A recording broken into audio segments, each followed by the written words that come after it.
RRC Group D Grand Test 24 Physics. Question number 16. Artificial radioactivity was discovered by కృత్రిమ రేడియోధార్మికతను ఎవరు కనుగొన్నారు? Option A Roentgen, option B Becquerel, option C Marie Curie, option D Irene Joliot Curie. Irene Joliot Curie అనేవారు ఈ యొక్క artificial radio యాక్టివిటీని కనుగొనడం జరిగినది. కావున option D is the correct one for this. Question number 19. The value of G is maximum. Small g విలువ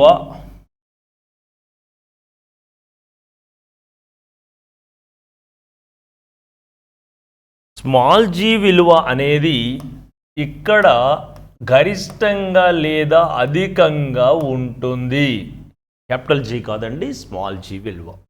small G విలువ సాధారణంగా ఎక్కువగా ఉండే ప్రదేశము ధృవాల వద్ద జీ అనేది గరిష్టంగా ఉంటుంది.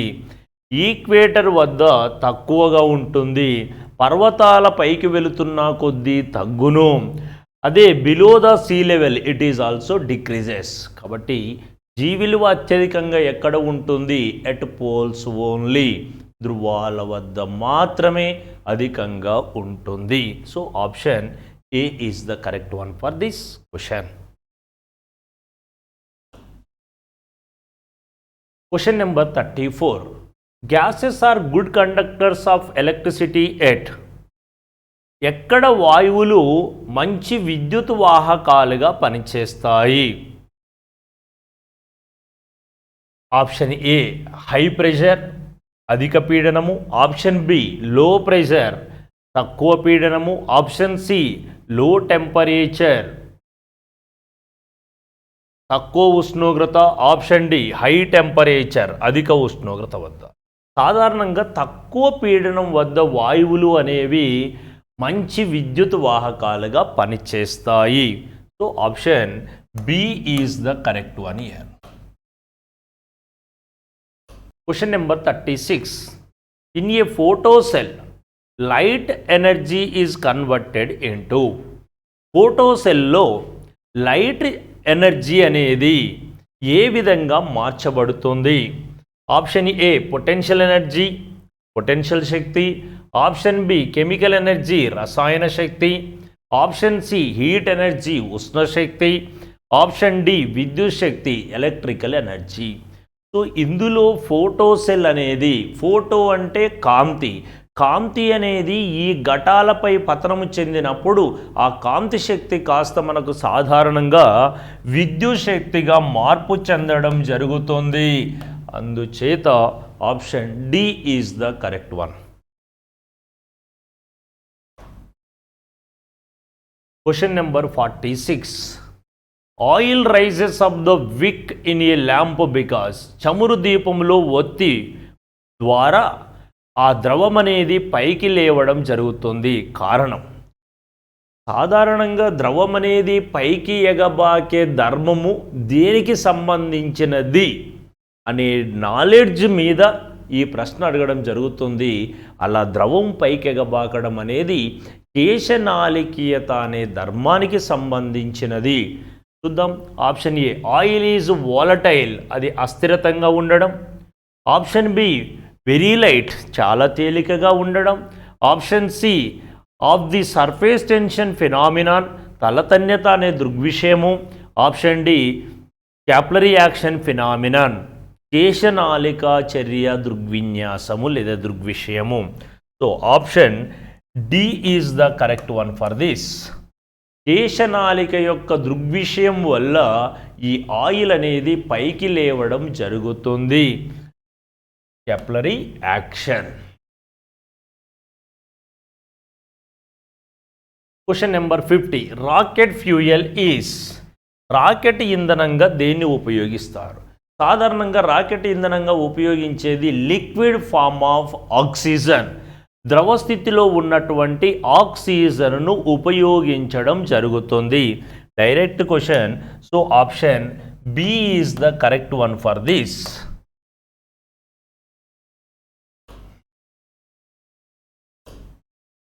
Question number 66. Old written material which cannot be read easily can be read by. పురాతన వస్తువులపై రాసిన అక్షరాలను సాధారణంగా మనము చదవడము ఇబ్బందికరంగా ఉంటుంది లేదా చదవలేము. కానీ ఈ క్రింది వానిలో ఏ కిరణాలను ఉపయోగించి అటువంటి వాటిని చదవవచ్చును?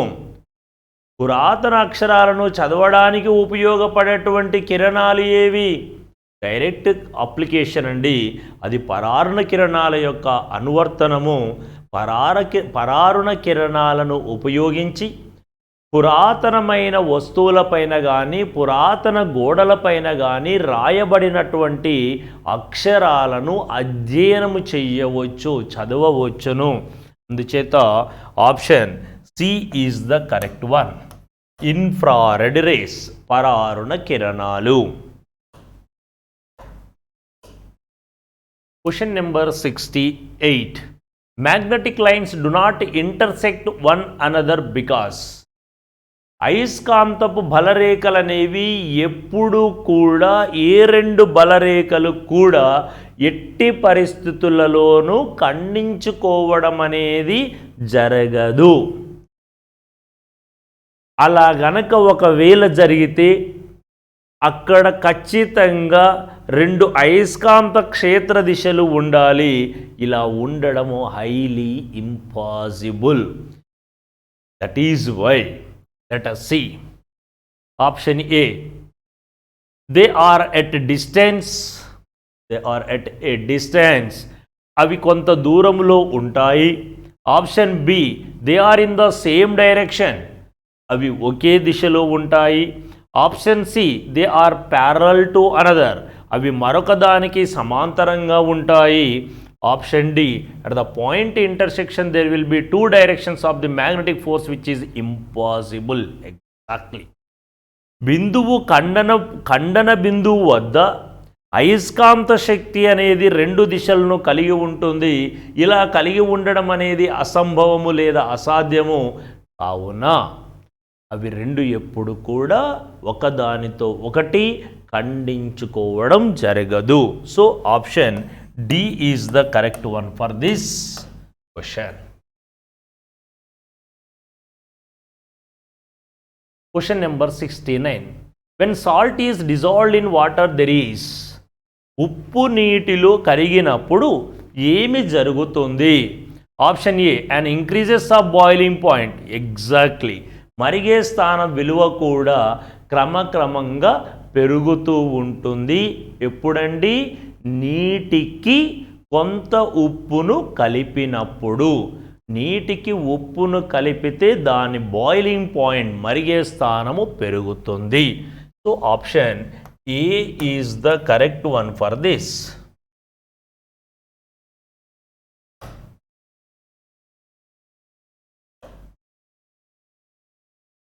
Question number 89.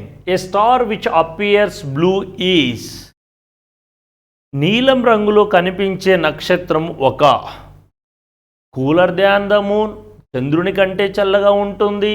Hotter than the sun, సూర్యుడి కంటే వేడిగా ఉంటుంది. Option C, as hot as the sun, సూర్యుడిలాగా వేడిగా ఉంటుంది. Option D, cooler than the sun, సూర్యుడి కంటే చల్లగా ఉంటుంది. ఆ బ్లూ కలర్ ఇండికేషన్ అనేది అది సూర్యుడి కంటే వేడిగా ఉన్నప్పుడు హాటర్ దాన్ ద సన్ అయినటువంటి సందర్భంలో మాత్రమే దీన్ని ఐడెంటిఫై చేయవచ్చు. So option B is the correct one here.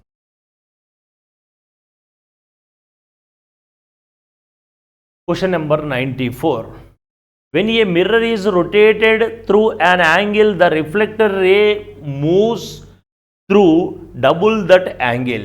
The instrument based on the above principle is. ఒక దర్పణం యందు మరొక దర్పణమును ఉంచి తిప్పినప్పుడు ప్రతిబింబించే కిరణము ఆ కోణములో రెట్టింపు, ఆ దర్పణములో రెట్టింపుగా కదులుతుంది. ఒక ఒక దర్పణంలో మరొక దర్పణాన్ని ఉంచి తిప్పినప్పుడు ఆ యొక్క దర్పణం అనేది రెట్టింపుగా కదలికను కలిగి ఉంటుంది. ఈ కాన్సెప్ట్పై ఆధారపడి పనిచేసే పరికరము పెరిస్కోప్. ఇది ఒక దర్పణంలో ఇంకో దర్పణం ఉండదండి, ఒకదానికి ఇంకోటి సమాంతరంగా ఉంటుంది. ఇది జెడ్ ఆకారంలో ఉంటుంది. కావున ఇవ్వబడిన ప్రశ్నకు దీనికి ఎటువంటి సంబంధం లేదు. నెక్స్ట్, ఓడోమీటర్ అనేటువంటి పరికరాన్ని దూరాన్ని కొలవడానికి ఉపయోగిస్తాము. ఇందులో దర్పణాలంటూ ప్రత్యేకంగా ఏమి ఉంచబడవు కాబట్టి దీనికి ఏం సంబంధం లేదు. రిఫ్రాక్టోమీటర్ అనేది ఒక యానకం యొక్క వక్రీభవన గుణకాన్ని కొలవడానికి ఉపయోగపడుతుంది. అందుచేత దీనికి ఎటువంటి సంబంధం. కానీ సెక్స్టాంట్ అనేటువంటి ఈ యొక్క పరికరంలో మాత్రమే మనకు 2 దర్పణాలు ఉంచబడినప్పుడు ఒకదానితో మరొకటి తిప్పినప్పుడు అది రెట్టింపుగా భ్రమణం అనేది చెందడం జరుగుతుంది. So option D is the correct one. Question number 97. An engine running away from a stationary observer sound a whistle. The observer will hear the sound of. An engine running away from a stationary observer sound a whistle. The observer will hear the sound of. ఒక పరిశీలకుడు station వద్ద లేదా ఒక బిందువు వద్ద ఆగి ఉన్నాడు. అటువంటి వ్యక్తి నుండి ఆ యొక్క ఇంజన్ అనేది దూరంగా వెళుతూ ఉంటే ఆ ఇంజన్ చేసే శబ్దము వల్ల వచ్చే పౌనపుణ్యం విలువ ఏమవుతుంది? ఏదైనా ఒక యంత్రము అనేది కొంత శబ్దాన్ని విడుదల చేస్తూ ఆ పరిశీలకుడి నుండి దూరంగా వెళ్ళిపోతూ ఉన్నట్లయితే అటువంటి సందర్భంలో ఆ వ్యక్తి వినగలిగే పౌనపుణ్యం అనేది క్రమంగా తగ్గుతూ ఉంటుంది. సో ఆప్షన్ ఏ కొంచెం ఎక్కువ పౌనపుణ్యము wrong. Slightly higher frequency. Option B అదే పౌనపుణ్యము the same frequency. Option C slightly lower frequency కొంచెం తక్కువ పౌనపుణ్యం. Option D same frequency but of different quality అదే పౌనపుణ్యం కానీ భిన్నమైన నాణ్యత. Option C slightly lower frequency. So option D is the correct one for this. C is the correct one for this. Slightly frequency అనేది ఏమవుతుంది? తగ్గుతూ ఉంటుంది. Namaskaram sir, welcome to IAC Institute. Now we are discussing RRC Group D Grand Test number 24 Chemistry Bits. Now చూడండి అందులో first one, which of the following is a synthetic rubber అంటున్నాడండి. అంటే synthetic rubber ఏది అంటున్నాడు. అంటే ఇక్కడ సాధారణంగా neoprene ఒక సింథటిక్ రబ్బర్ అండి. మరి అదే ఐసోప్రిన్ కాదండి. ఎందుకంటే ఇక్కడ నియోప్రిన్ ఎలా తయారు చేస్తారంటే 1,3 బ్యూటాడైన్లో క్లోరోప్రిన్ నుంచి తయారు చేస్తారండి ఈ నియోప్రిన్ను. అంటే ఇక్కడ నియోప్రిన్ అన్నది ఒక సింథటిక్ రబ్బర్. మరి అదే ఐసోప్రిన్ చూసినట్లయితే CH3 రైట్, ఈ విధంగా 1,3 బ్యూటాడైన్లో మనకు CH డబుల్ బాండ్ CH2 ఇది మనకు లెటెక్స్ నుంచి వస్తూ ఉంటుందండి. అంటే 2-methyl 1,3 బ్యూటాడైన్ అంటే ఐసోప్రిన్ అనేది సహజ రబ్బర్గా చెప్పుకోవచ్చు. మరి అదే నియోప్రిన్ వచ్చేసి మనకు క్లోరోప్రిన్. అంటే ఇక్కడ క్లోరిన్ ఉన్నట్లయితే CH3 ప్లస్లో క్లోరిన్ ఉన్నట్లయితే దాన్ని క్లోరోప్రిన్ అంటారు. ఇది ఐసోప్రిన్ అండి. ఇది ఐసోప్రిన్, ఇది క్లోరిన్ ఉన్నది కాబట్టి క్లోరోప్రిన్ అంటారు. ఈ క్లోరోప్రిన్ యొక్క పాలిమరే నియోప్రిన్. ఇది ఒక సింథటిక్ రబ్బర్ అండి. అంటే ఆన్సర్ సి. నా ఇంకోటి చూడండి, which of the following metals would evolve hydrogen from dilute nitric acid. అంటే ఇక్కడ నైట్రిక్ యాసిడ్తో హైడ్రోజన్ రిలీజ్ చేసే మెటల్ ఏది అంటున్నాడండి. ఇప్పుడు చూడండి, జింక్ ఉందని సపోజ్ ఫస్ట్ చూడండి, మెగ్నీషియం ఉంది. Magnesium is high reactive metal. మనకు తెలుసు హై రియాక్టివ్లో ఉన్నటువంటి మెటల్స్ ఏంటి అంటే ఫస్ట్ రైట్ పొటాషియం, తర్వాత calcium, sodium, magnesium, aluminium, zinc, iron, tin, lead, then hydrogen. అలా మనకు ముందుకెళ్తూ ఉంటాం. Copper, mercury, silver, gold, platinum reactivity తగ్గుతూ ఉంటుందండి.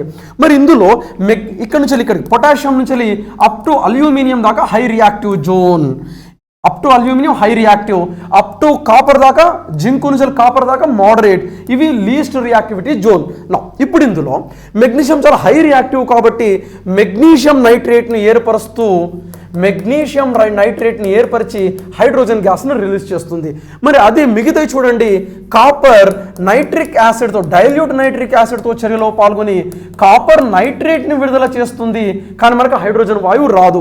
సేమ్ జింక్ నుంచి కూడా నైట్రిక్ యాసిడ్తో, డైల్యూట్ నైట్రిక్ యాసిడ్తో జింక్ నైట్రేట్ని ఏర్పరుస్తుంది, కానీ హైడ్రోజన్ వాయువు రాదండి. అంటే ఆన్సర్ ఏదండి, magnesium is high reactive metal కాబట్టి డైల్యూట్ నైట్రిక్ యాసిడ్తో, సజల నత్రిక ఆమ్లంతో కూడా హైడ్రోజన్ వాయువును ఇస్తాయి. సాధారణంగా మెటల్స్ యాసిడ్తో చర్యలో పాల్గొని మనకు హైడ్రోజన్ గ్యాస్ని ఇస్తాయి సాధారణంగా.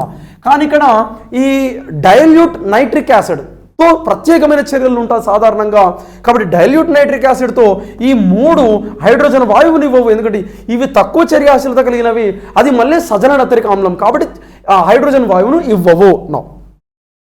చూడండి, what is the nature of pH milk అంటే పిహెచ్ ఆఫ్ మిల్క్. పాల యొక్క పిహెచ్ విలువ సాధారణంగా 6.3 నుండి 6.5 మధ్యలో చెప్తాం. మనకు సోరెన్సన్ ఇచ్చినటువంటి పిహెచ్ స్కేల్లో 0, 7, 14. మరి 7 కన్నా తక్కువగా ఉంటే ఆమ్లాలు అంటాము, 7 కన్నా ఎక్కువగా ఉంటే క్షారాలు అంటాము, 7గా ఉన్నట్లయితే న్యూట్రల్ అంటామండి.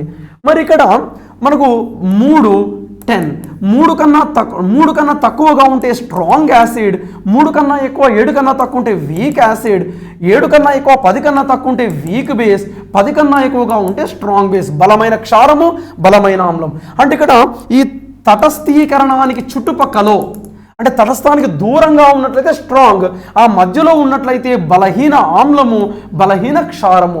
మరి 6.3 to 6.5 అంటే ఇక్కడ వస్తుంది మనకు, అంటే బలహీన ఆమ్లము అనగా స్లైట్లీ యాసిడిక్, అంటే స్లైట్గా కొద్దిగా ఆమ్లత్వాన్ని కలిగి ఉంటుంది, లేకుంటే కొద్దిగా ఎక్కువ ఉంటే అది తటస్థంగా మారే అవకాశం ఉంటుంది.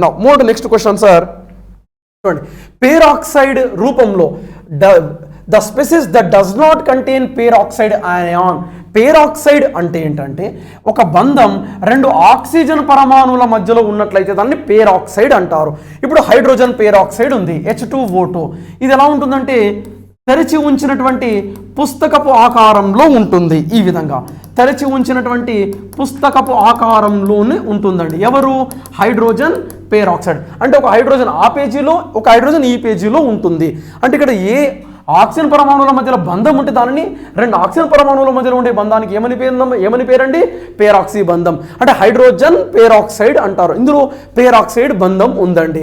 అంటే ఇక్కడ హైడ్రోజన్ పేరాక్సైడ్లో పేరాక్సైడ్ ఉంటుంది, అలానే బేరియం పేరాక్సైడ్, స్ట్రాన్షియం పేరాక్సైడ్, ఇందులో పేరాక్సీ బంధాలు ఉంటాయి. మరి లేనిది ఇందులో అంటే లెడ్ ఆక్సైడ్, దీన్ని లెడ్ ఆక్సైడ్ అంటారు, కానీ లెడ్ పేరాక్సైడ్ అన్నారు. దీనికే ఇంకోటి ఉంటుంది మనకు, Pb3O4 లెడ్ టెట్రాక్సైడ్ అంటారు. అంటే 3 లెడ్ కణాలు PB 4 ఆక్సిజన్ కణాలచే కలపబడి ఉంటాయి, కానీ ఇందులో పేరాక్సీ బంధం ఉండదు. లెడ్ చే ఈ విధంగా ఆక్సిజన్ ఇలా కలపబడి ఉంటాయి, కానీ 2 ఆక్సిజన్ పరమాణువుల మధ్యలో బంధం ఉండదు. కాబట్టి పేరాక్సైడ్ లేనటువంటి సమ్మేళనం ఏది ఇందులో అంటే lead oxide, not lead peroxide. Hydrogen peroxide, strontium peroxide, barium peroxide, ఆ విధంగానండి. అంటే ఇక్కడ ఏం లేదండి, సింపుల్. ఇక్కడ రెండిట్లో కలిపి బేరియం వస్తుందండి. ఇలా బేరియం పేరాక్సైడ్ ఎలా ఉంటుందంటే ఆక్సిజన్ ఒక బేరియం ఉంటుంది. బేరియం ఎందుకంటే సెకండ్ గ్రూప్ కాబట్టి. అలానే స్ట్రాన్షియం కూడా సెకండ్ గ్రూప్ కాబట్టి స్ట్రాన్షియం ఇలా ఆక్సిజన్ ఇలా 2 ఆక్సిజన్ పరమాణువుల మధ్యలో ఉండే బంధం పేరాక్సీ బంధం, 2 ఆక్సిజన్లు పేరాక్సీ బంధం చే కలపబడి ఉంటాయి సెకండ్ గ్రూప్. అంటే ఇక్కడ ఆన్సర్ ఏది అంటే లెడ్ ఆక్సైడ్, అందులో పేరాక్సీ బంధం ఉండదు. Move to next question sir. ఈ విధంగా 4th అంటే ఇక్కడ చూడండి, ఇక్కడ ఆన్సర్ ఏంది అంటే ఈ 3 కూడా మనకు పేరాక్సీ బంధం ఉంటుంది. అనగా పేరాక్సీ బంధం లేనటువంటిది ఏదండి? లెడ్ ఆక్సైడ్ మాత్రమే. Thank you very much.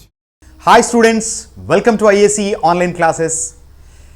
ఈ వీడియోలో మనం RRC group D grand test number 24కు సంబంధించినటువంటి బయాలజీ క్వశ్చన్స్ యొక్క బైలింగ్వల్ వీడియో ఎక్స్ప్లెనేషన్ చూద్దాం. Here comes your first question. మీ మొదటి ప్రశ్న స్క్రీన్ మీద. హెమోగ్లోబిన్లో కనిపించే ప్రధాన మూలకం, the element found in haemoglobin is, the element found in hemoglobin. So if you take hemoglobin, hemoglobin is the combination of two important things. One is two important things.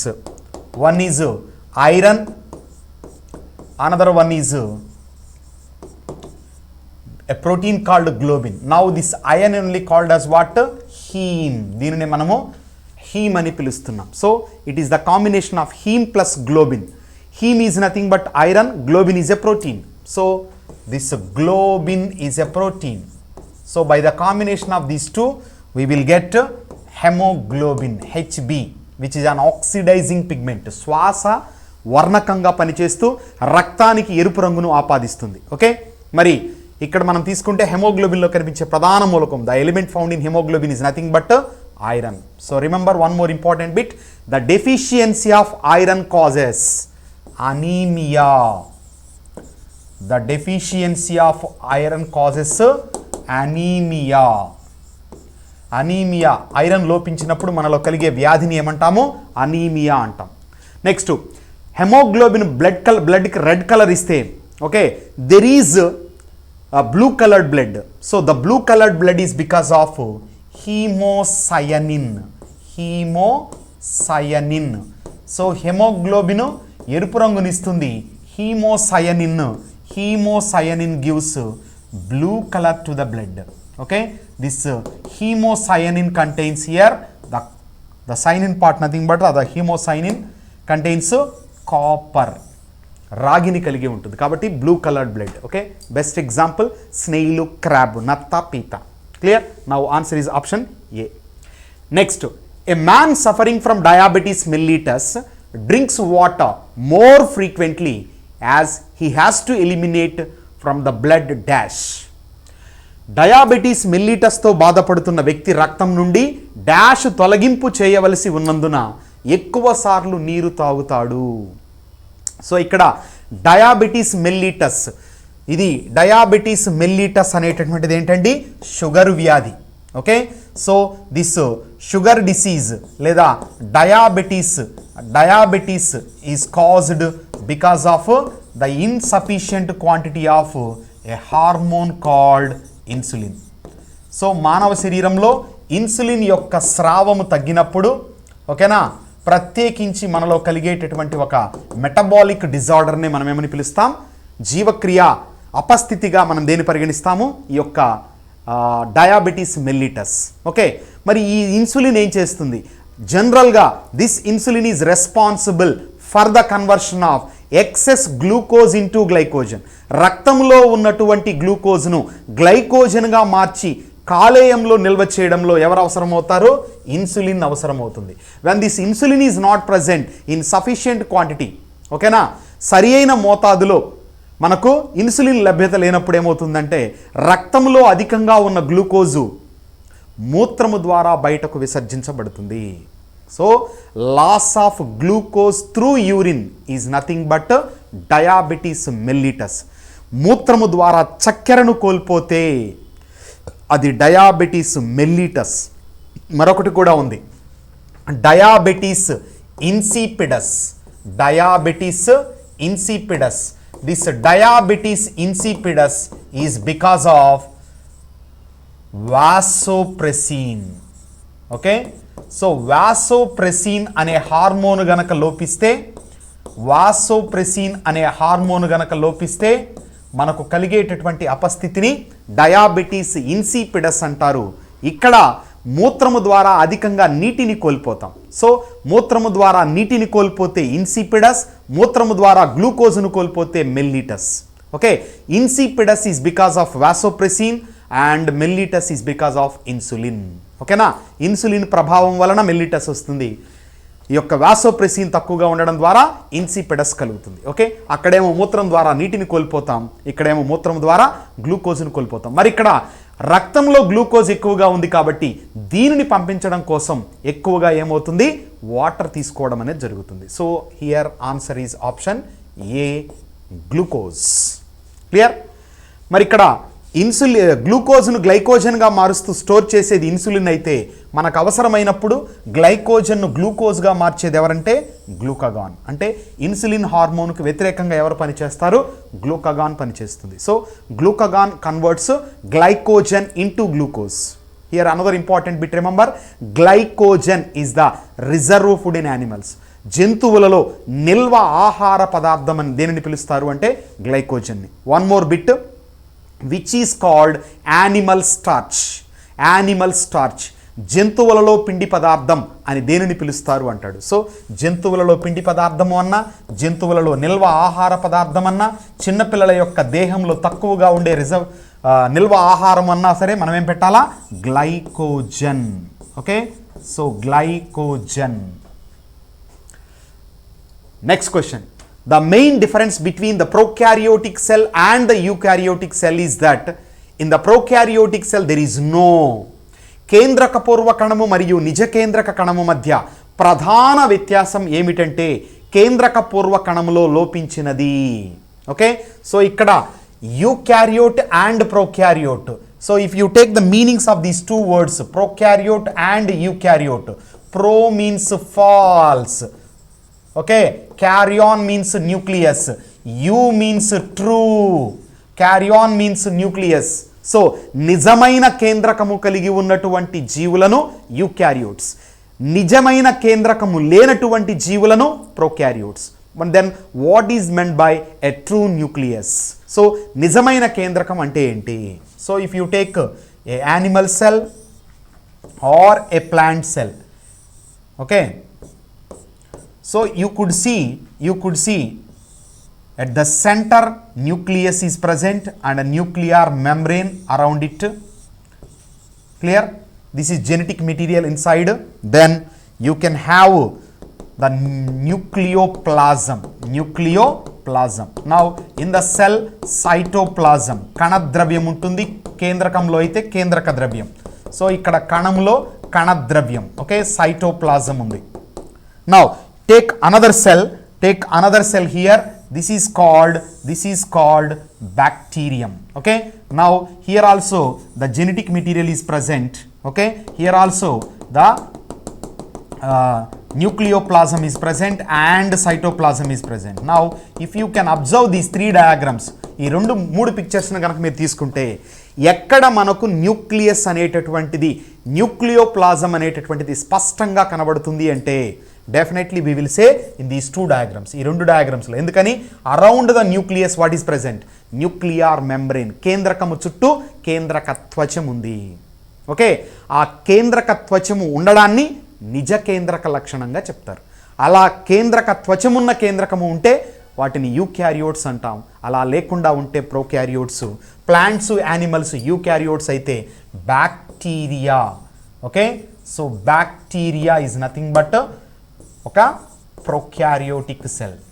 So bacteria, cyanobacteria best examples for prokaryotes. Okay, so now here if you take the options, internal membrane system, అంతర్గత పొర వ్యవస్థ, B cell wall కణకవచం, C genetic system, distinct nucleus జన్యు వ్యవస్థ, ప్రత్యేకమైన కేంద్రకం. So answer is option D, that is ప్రత్యేకమైనటువంటి కేంద్రకం, distinct nucleus.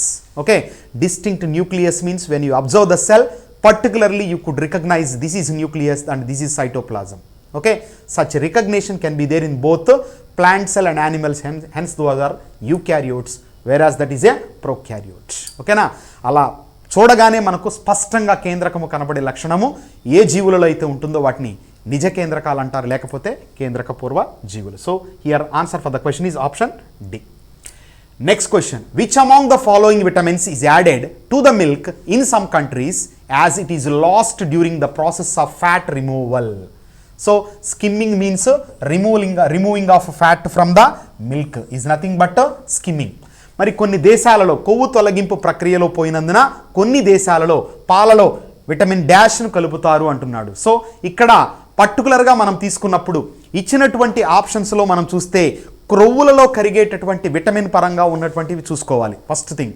Next, which ever the vitamin which is available readily, ఓకేనా, ఏదైతే ఎక్కువ శాతం దొరుకుతుందో దాని పరంగా మనం ఆలోచించుకోవాలి. ఇక్కడ మనం చూస్తే if you look at the options given here, vitamin A it is a fat soluble vitamin, vitamin B water soluble, vitamin C water soluble, but whereas vitamin D is also a fat soluble, but this fat soluble vitamin D is generally we could not get from the plant products, okay, we can get only from the certain animal products, and mostly we will get vitamin D through sunlight. కాబట్టి ఇక్కడ sunlight ద్వారా లభ్యమయ్యే vitamin కాబట్టి availability కొంత తక్కువగా ఉంది కాబట్టి now the answer is option A, vitamin A. Okay, so skimming ద్వారా కోల్పోయినటువంటి క్రొవ్వును పొందడం కోసం ప్రత్యేకించి ఏం చేస్తారు, విటమిన్ ఏని దానిలో కలుపుతారు. తత్ఫలితంగా పోషక విలువలు అనేటటువంటివి పెరగడంలో అవకాశం ఉంటుంది. Okay, so answer is option A, vitamin A. Remember, removal of fat from the milk is called skimming. Clear? Next, which one of the following statement is not correct? క్రింది వాటిలో ఏది సరైనది కాదు? All echinoderms are viviparous. అన్ని ఎకైనోడర్ములు శిశోత్పాదకాలు. Round worm has no circulatory system. గుండ్రటి పురుగులలో ప్రసరణ వ్యవస్థ లేదు. In bony fishes swim bladder is usually present. అస్థి చేపలలో, ఓకే, అస్థి చేపలలో గాలి తిత్తులు సాధారణంగా ఉంటాయి. In cartilaginous fishes fertilisation is internal.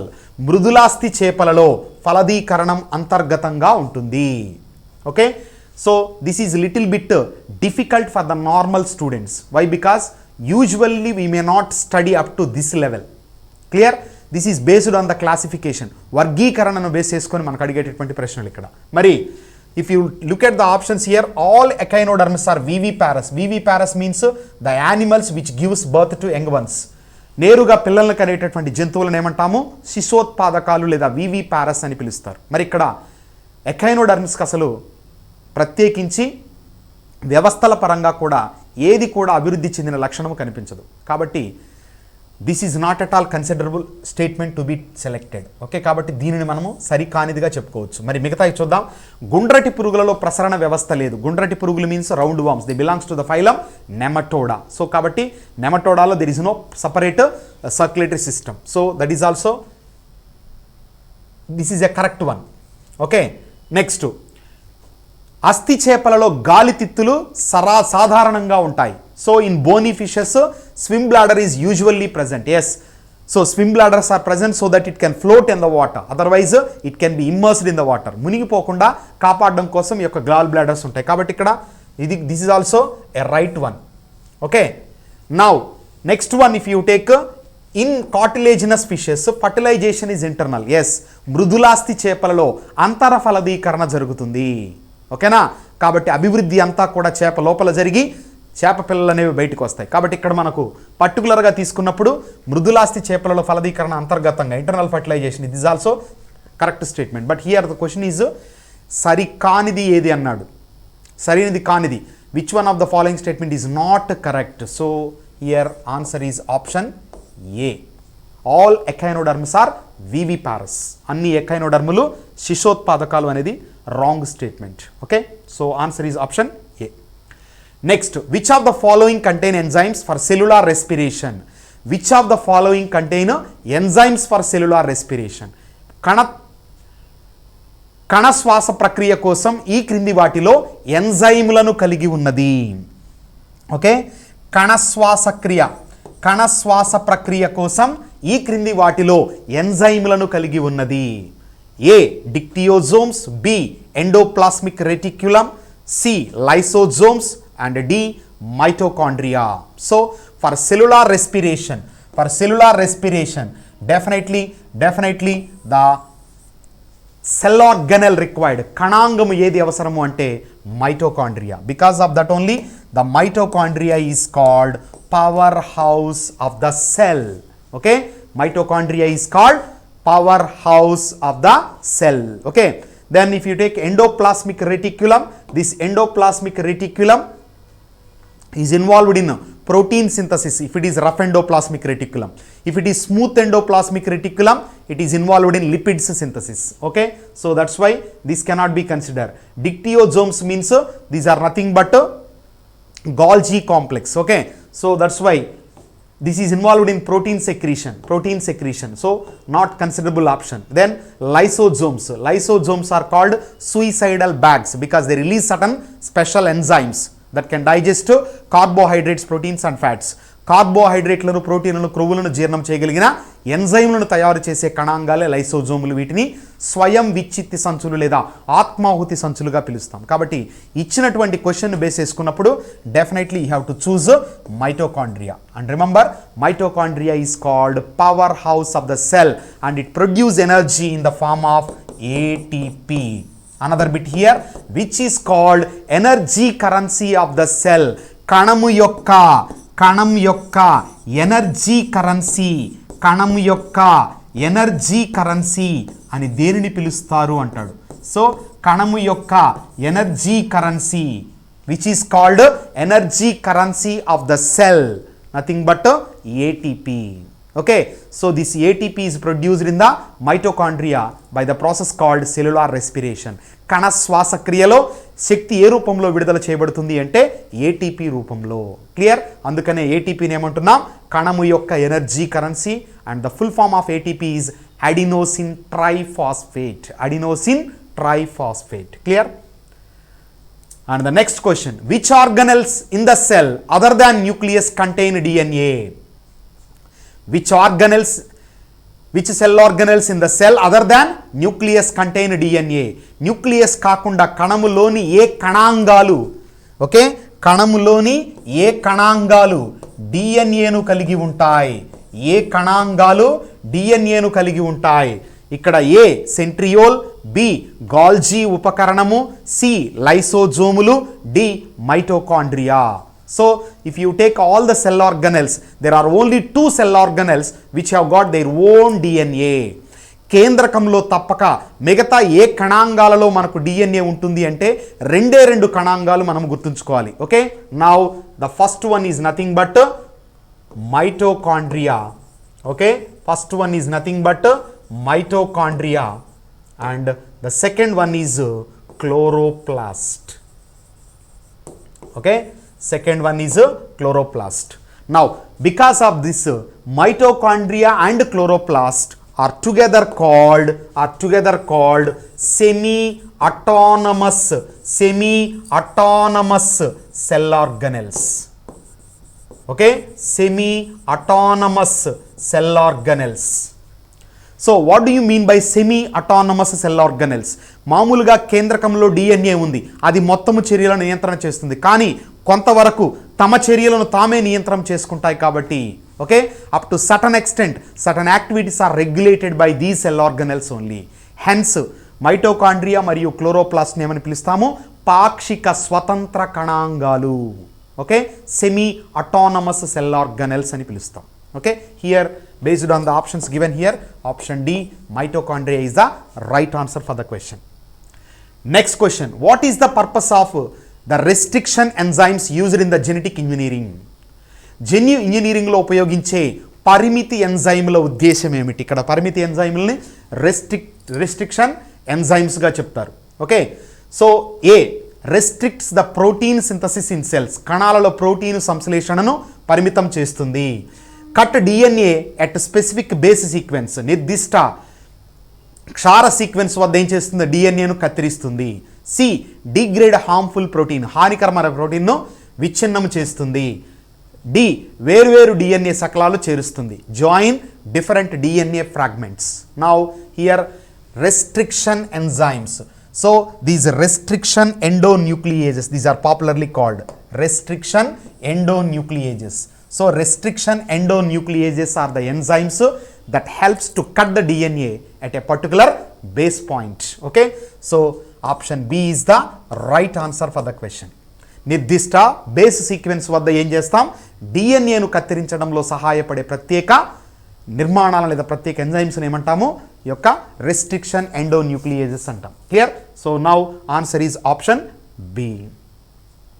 Next, the most abundant cells of the total white blood cells, almost 60 to 65% ఏముంటాయని అడుగుతున్నాడు ఇక్కడ. ఓకే, సో మొత్తము తెల్ల రక్త కణాలలో అధికంగా ఉన్నటువంటి కణాలు. So A lymphocytes, B neutrophils, C basophils, D monocytes. So if you take here the lymphocytes 30% are there. Okay, lymphocytes 30%. And if you take basophils 0.4%. Okay, 0.4%. Then if you take monocytes 5.3%. Then 60 to 65% is neutrophils. So answer is option B, neutrophils. And remember, neutrophils, basophils and acidophils, these three are called granulocytes, kanikabhayuta kanalu. Okay, acidophils, basophils and neutrophils. Then if you take lymphocytes and monocytes, lymphocytes and monocytes are called agranulocytes, kanika rahita kanalu. Okay na? So now here answer is option B. That's all. Thank you.